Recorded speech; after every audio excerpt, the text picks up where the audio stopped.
La joventut és un temps màgic. Els millors rècords de tothom hi estan associats.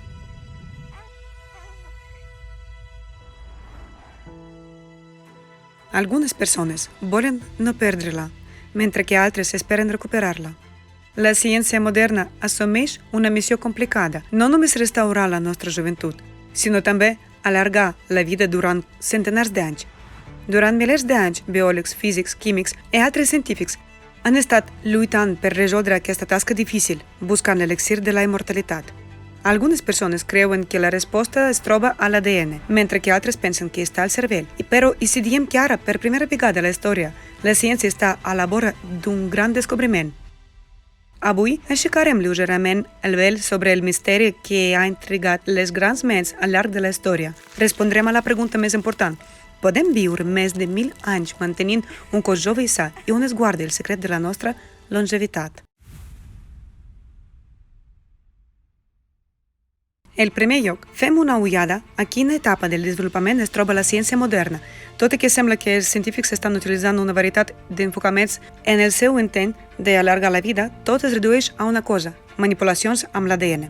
Tot i que el terme ADN és àmpliament conegut, no tothom entén de tot a què es refereix.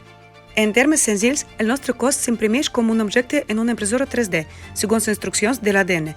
L'ADN és un llibre que conté totes les instruccions per a la construcció i funcionament del nostre organisme. Els capítols del llibre que l'impressora ha de llegir per construir cèl·lules específiques estan marcats amb marcadors especials. Aquests marcadors s'anomenen marques epigenètiques o epigenoma. Els marcadors no canvien el text del llibre, però determinen com serà la cèl·lula, com funcionarà, i etc. Mitjançant l'ús d'aquest sistema de marcadors, el cos es pot adaptar ràpidament als canvis de l'entorn. Depenent de les condicions, es poden afegir alguns marcadors, mentre que altres es poden eliminar. Amb el pas de temps, la quantitat i la ubicació d'aquests marcadors canvien, reflectint les alteracions naturals que es produeixen dins del cos a mesura que envelleix. Investigant aquests processos, Steve Horvath, professor de genètica a la Universitat de Califòrnia, Los Angeles, va desenvolupar un model matemàtic per determinar l'edat biològica humana. Aquest model s'anomena rellotge epigenètic, és a dir, és un indicador que mostra com de vella o jove és una cèl·lula o tot l'organisme a partir de determinats canvis en l'ADN. Els rellotges epigenètics s'utilitzen pels científics per avaluar l'efectivitat de les tècniques de rejoveniment i prolongació de la vida. Incapaços de col·locar directament marques epigenètics a l'ADN, és a dir, marcadors, els científics utilitzen diversos mètodes per influir en l'organisme i investiguen com això afecta la col·locació d'aquests marcadors. El científic japonès Shinya Yamanaka va descobrir una manera d'eliminar tots els marcadors del llibre. Va identificar 4 factors, 4 proteïnes especials que va utilitzar per transformar cèl·lules adultes ordinàries en cèl·lules semblants a cèl·lules mare. És a dir, la cèl·lula va oblidar que era, per exemple, una cèl·lula de la pell i va tornar a un estat semblant a les cèl·lules en les primeres etapes de desenvolupament de l'embrió, quan encara no està determinat en quin tipus de cèl·lules es convertirà. Va ser guardonat amb el Premi Nobel per aquest descobriment innovador l'any 2012. David Sinclair, professor de genètica a la Facultat de Medicina de Harvard, creu que els nostres cossos contenen una còpia de seguretat de la informació sobre l'estat juvenil del nostre organisme. Està treballant per activar aquesta còpia de seguretat a nivell d'ADN basant-se en els descobriments de Yamanaka. Un punt important, subratllat per Sinclair, és que les persones no moren de vellesa, sinó de malalties, mentre que l'envelliment en si és semblant a una malaltia. El seu equip va demostrar la capacitat d'influir en els processos fisiològics a nivell cel·lular. Concretament, van poder encendre i apagar la visió de ratolins. Mentre que alguns científics estan estudiant mètodes per revertir els canvis en l'ADN en uns quants anys enrere, altres busquen una còpia intacta de l'ADN amb l'esperança de transferir aquesta informació original a tot l'organisme. Òbviament, la font d'aquest ADN són les cèl·lules del cordó umbilical i la placenta. Els serveis per congelar i emmagatzemar aquests teixits ja fa temps que existeixen. És important entendre que no tothom té aquesta oportunitat, ni tothom s'ho pot permetre. També val la pena assenyalar que avui dia no hi ha una comprensió total ni molta experiència en l'ús de cèl·lules mare conservades d'aquesta manera. A més, els científics han establert que el paper que jugaran les cèl·lules al cos està determinat per l'entorn que els envolta, la matriu extracel·lular. La matriu extracel·lular és un entorn únic que realitza nombroses funcions, donant suport a totes les cèl·lules i regulant els seus processos vitals fonamentals. És important entendre que la matriu extracel·lular experimenta canvis a mesura que ens envellim i l'ús de cèl·lules mares soles en aquesta matriu no proporcionarà els resultats desitjats. En sentit figurat, si poseu mandonguilles al brou massa salat, també quedaran massa salades. En altres paraules, sense canviar la matriu extracel·lular no es poden canviar les cèl·lules. Sense canviar les condicions no obtindrem un nou resultat. Malgrat el paper fonamental de la matriu extracel·lular en l'estructura del nostre cos, el seu estudi encara no rep prou atenció. En aquest sentit, us proposem fer una ullada a dos estudis molt interessants. En el primer cas, els científics van utilitzar una fórmula basada en la matriu extracel·lular de la bufeta d'un porc. La fórmula a base de matriu es va aplicar a una ferida com a irritant per molestar que les cèl·lules formin una cicatriu natural. Quan s'aplicava aquesta fórmula a les ferides creades artificialment de fins a 2 centímetres de diàmetre a l'orella del conill, es van curar en poc més de 30 dies, a més amb un creixement total del cabell i sense cicatrius. Per les circumstàncies, aquests estudis mai van veure la llum. Un temps després, els científics nord-americans Stephen Badilak i John Mockford, que treballaven per al Departament de Defensa dels Estats Units, van aconseguir resultats innovadors en la regeneració de teixits i extremitats, aquesta vegada en humans. També van utilitzar fórmules basades en la matriu extracel·lular de la bufeta urinària del porc. L'aplicació d'aquestes fórmules va conduir a la regeneració reparadora fins a la restitució del teixit, és a dir, la restauració completa, inclosa la recuperació dels teixits nerviosos, ossos, tendons i musculars. Malgrat l'avenç fonamental de la medicina militar, aquestes tecnologies encara no s'han començat a aplicar a la vida quotidiana. Un altre expert en regeneració, Michael Levin, es va preguntar com saben les cèl·lules quan han d'aturar el procés de divisió durant la regeneració, un cop s'ha completat la pota de salamandra correcta, i com saben fins i tot que és una pota correcta de salamandra. Com diu Michael Levin, ara podem llegir genoms i no hi ha res sobre la mida i la forma de la seva pota. Per tant, l'ADN per si sol no és suficient per recrear una part del cos, i menys tot l'organisme. Sorgeix la pregunta: si aquesta informació no es troba a l'ADN, d'on obté el cos les dades per restaurar una extremitat perduda? La resposta a aquesta pregunta es pot trobar a l'efecte Kirlian. El braç de la salamandra perduda és visible a la imatge feta amb el mètode de Kirlian, la qual cosa prova l'existència d'una estructura informativa a nivell de la qual l'objecte ha conservat la seva integritat. En altres paraules, es conserva la matriu informativa. Serveix com a font d'informació que l'organisme utilitza en el procés de regeneració. És un punt interessant. L'extremitat perduda d'una persona apareixeria en una foto d'efecte Kirlian com si encara hi fos. La paradoxa és que, si una persona perd pes, l'extremitat perduda també apareixeria més prim a la imatge. Així quedarà clar que el nostre cos s'estructura segons la matriu d'informació. L'envelliment de cos reflecteix canvis a nivell d'aquesta matriu. Per tant, per tornar el cos al seu estat de joventut, cal fer canvis a nivell informatiu. El segon estudi, del qual ens vam comprometre a parlar, està precisament relacionat amb aquest aspecte. Els científics es van interessar pel fet que les úniques cèl·lules que desencadenen una reacció autoimmune en tots els vertebrats del planeta són les cèl·lules del nucli pulpós. Això passa sempre quan hi ha una ruptura de l'anell fibrós del disc intervertebral. En altres paraules, el sistema immunitari del cos percep les seves cèl·lules com a estrangers i les ataca.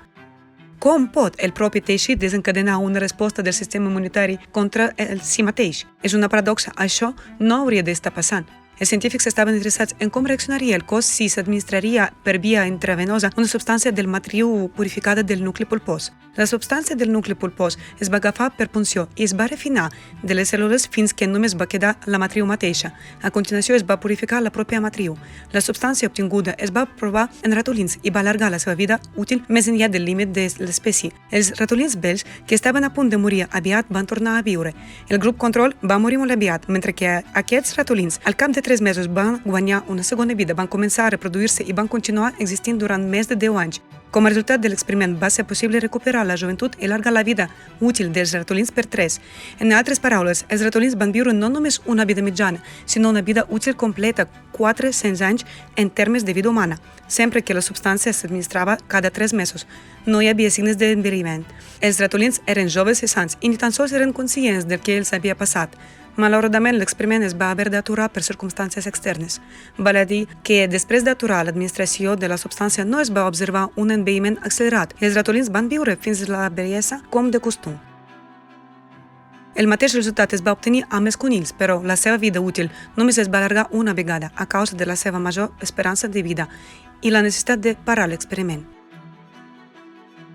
Mentre observaven els ratolins durant l'experiment, els científics no van notar cap patologia, fet que es va fer suposar que aquest procés es podia repetir indefinitivament. Malauradament, aquest resultat no es pot considerar aprovat científicament, ja que l'experiment es va aturar i els animals se'n va retirar prematurament. No obstant això, va ser un avenç fonamental evident en la ciència, ja que va demostrar que la substància recollida de la matriu extracel·lular del nucli pulpós afectava la matriu d'informació. Això es demostra pel fet que no es va observar un envelliment accelerat en els ratolins després de suspendre la substància. A partir dels resultats d'aquest experiment, ens agradaria presentar la següent hipòtesi a la vostra atenció. El nucli pulpós dels discos intervertebrals s'origina al principi de la formació de l'embrió, no té vasos sanguinis i es nodreix per osmosi, difusió, és a dir, està aïllat del sistema circulatori de la sang. A més, en tots els vertebrats, quan es trenca l'anell fibrós, es produeix una reacció autoimmune al contingut del nucli pulpós. Una reacció autoimmune al cos és una anormalitat, i en aquest cas, en el 100% de tots els vertebrats, sense excepció, l'organisme reacciona al contingut del nucli pulpós percebent-los com a estrangers. Com a resultat, tenim una hèrnia discal. La paret de l'anell fibrós és més prima al costat del canal espinal. Aquesta zona experimenta les tensions físiques més altes i sembla que la natura hauria d'haver reforçat al màxim aquesta part de l'estructura. No obstant això, l'anell fibrós és el primer que es desgasta i en gairebé el 100% dels casos, la ruptura de l'anell fibrós es produeix en direcció al canal espinal. Aparentment, inicialment es pretenia que després de la ruptura, el contingut del nucli pulpós del disc intervertebral s'aboqués al canal espinal. És per aquest costat on puja líquid cefalorraquidi i arriba directament al cervell. És a dir, el contingut del nucli pulpós, juntament amb el líquid cefalorraquidi, arribant a través de membrana arancoide al cervell, centre de formació de la genètica, iniciaria els processos de rejuveniment i regeneració completa de l'organisme, similars als observats pels científics en ratolins. Durant el transcurs de la vida, l'anell fibrós es desgasta i fins i tot, en absència de traumes, cap als 60 o 80 anys, es desenvolupa l'osteocondrosi senil. Tenint en compte aquest fet, l'anell fibrós es trencarà tard o d'hora, desencadenarà el procés de rejuveniment. Però aquest procés està sent bloquejat actualment per la resposta autoimmune del cos. Això és una conseqüència de l'evolució o alguna cosa més? Per tant, podríem suposar que el cos humà posseeix un mecanisme d'autocuració, el coneixement del qual existia en l'antiguitat, tanmateix per algun motiu s'ha interromput. L'evidència que els humans portaven una font de vida dins d'ells es pot trobar en mites i llegendes de l'antiguitat. Per exemple, llegendes jueves de l'os luz com a os de la immortalitat, un os ressuscitant, i les antigues llegendes egípcies de la espina dorsal d'Osiris, Jet, que simbolitza el triomf d'Osiris sobre la mort. Tanmateix, aquest mecanisme té un inconvenient. Si una persona té malalties congènites, es mantindran malgrat el rejuveniment del cos. I ara, arribem a la part més interessant. Aquest problema es pot resoldre si fem canvis directament a la matriu d'informació.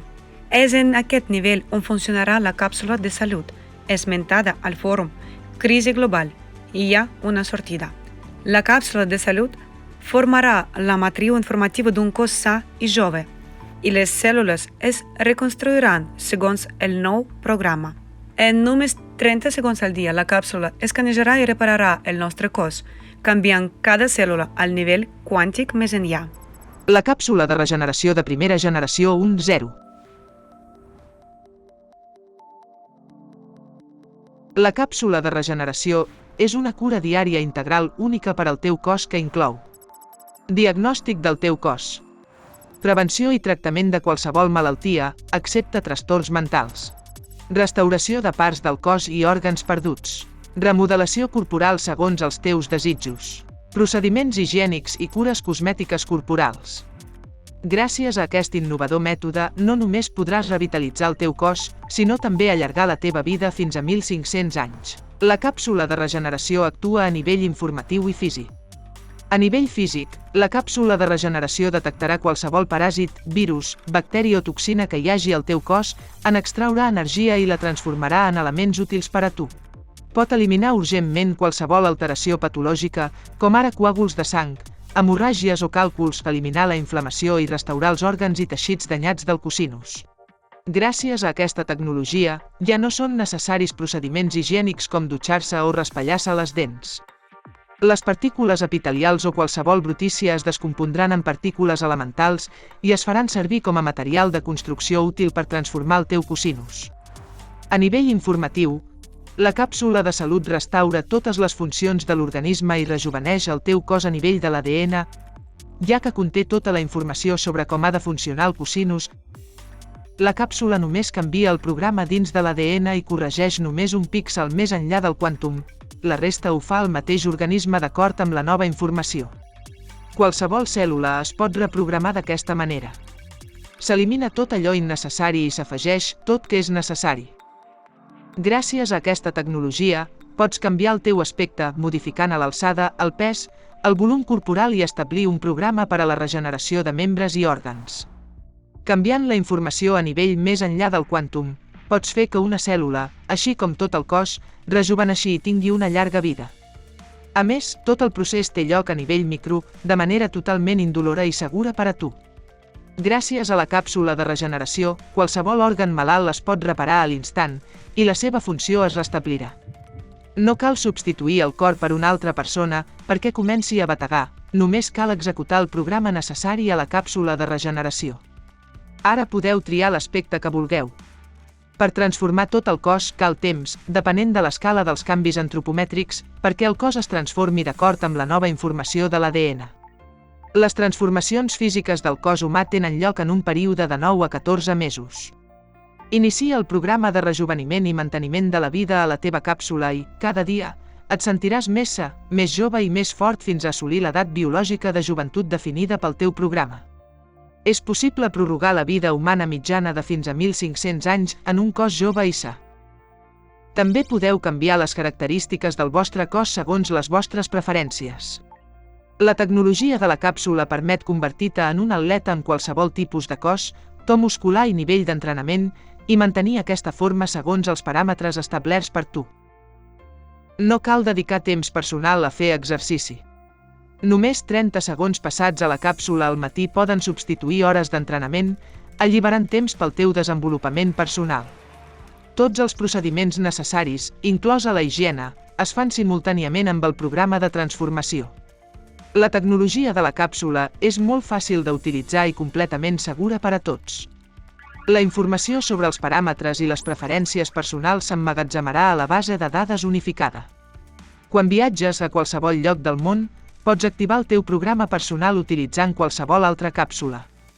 Tot el que has de fer és fer servir el teu codi individual i una càpsula perfectament afinada estarà al teu servei.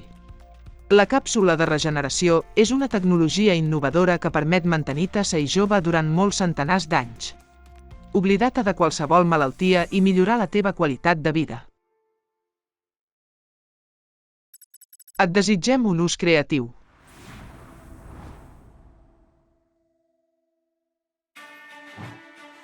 Pot semblar ciència-ficció, però les tecnologies que apareixen en aquest vídeo demostren que la regeneració i la prolongació de la vida més enllà del límit de les espècies ja són possibles avui en dia. Hi ha nombroses portes que donen a aquesta sala, i avui hem presentat els enfocaments més coneguts i prometedors. La informació sobre ells es pot trobar en els fons públics. Tenint en compte tots els èxits científics, ja no només podríem estar sans, sinó també viure molt més temps en cossos joves. Malauradament, el format consumista de la societat persegueix els objectius contraris. D'una banda, cada cop es posa més èmfasi en la necessitat de reduir la població. De l'altra banda, les persones sanes no són beneficioses per a les grans empreses, ja que s'obtenen beneficis colossals en productes farmacèutics i sanitat. Així, els que ja es beneficien dels malalts no estan interessats i faran tot el possible per evitar el desenvolupament de tecnologies per a la millora de la salut i allargament de la vida. És per això que no veiem la implantació de mètodes basats en desenvolupaments d'avantguarda que puguin allargar la vida humana més enllà del límit de l'espècie. Aquestes són les realitats del sistema modern del format consumista. Fins i tot, les persones més riques i poderoses del planeta envelleixen i moren com tothom. Quin sentit té estar construint en un imperi tota la vida, buscar fama, només per morir al cim de l'èxit sense gaudir mai de la vida? Mentre sigueu vius, hi pot haver moltes coses que valoreu. Un cop te n'has anat, ja no hi ha valors per a tu. I el principal valor de la societat moderna és el benefici. Tot el potencial científic està compromès en el desenvolupament del que es pot vendre, nous tipus d'armes i béns.